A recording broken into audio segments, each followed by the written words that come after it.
a mom of two, right? I'm a mom of two amazing boys. I'm the former president of the Young Democrats of Denton County.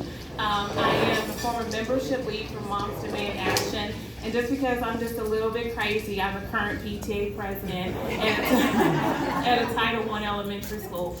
If you had met me probably a couple years ago and you said, you know, Paige, do you think you're ever going to run for stuff? Because people had actually asked me, I think you should run for something, and I said, no, not me.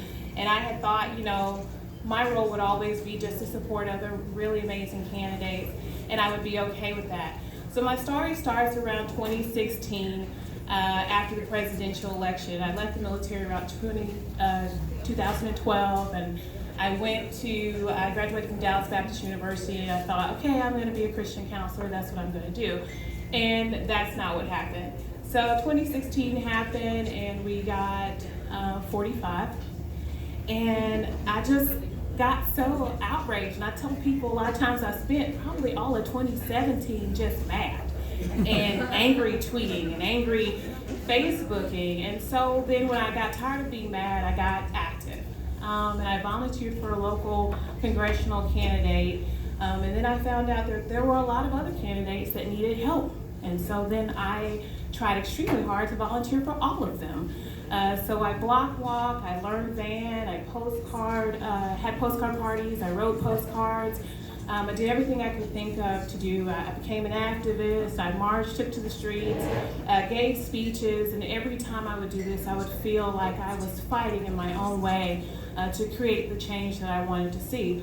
Well, one of the things that happened with volunteering through politics is I also learned that we were in need of people to even show up in Denton County and run for Democratic seats. And I know in our minds we like to think that everyone that shows up to do this is just the most amazing human beings ever, right? So I found that that was not the case. That is not the case. And I always tell people that sometimes we're waiting for these great heroes to come along, we're waiting for these great leaders to come along, and a lot of times we have to look inside and it's us. So I am the rebel a little bit. I'm actually running in a Democratic primary. And some people, not a lot of people oddly, say, why would you do that? Why would you run against a Democrat? And so when people ask me why I'm running, I tell them I'm running for the people in my district. And the people in my district don't owe anyone not asking for better, not hoping for better, and not voting for better. And so I'm running because as I went out last cycle volunteering, that was a lot of what I was hearing. We were trying to get people to get out and vote. And folks were saying, we send people to Austin and we're sending people to Washington and nothing happens for us. And so I can tell you in District 65, we didn't get anything for Christmas. And I'm running to change that.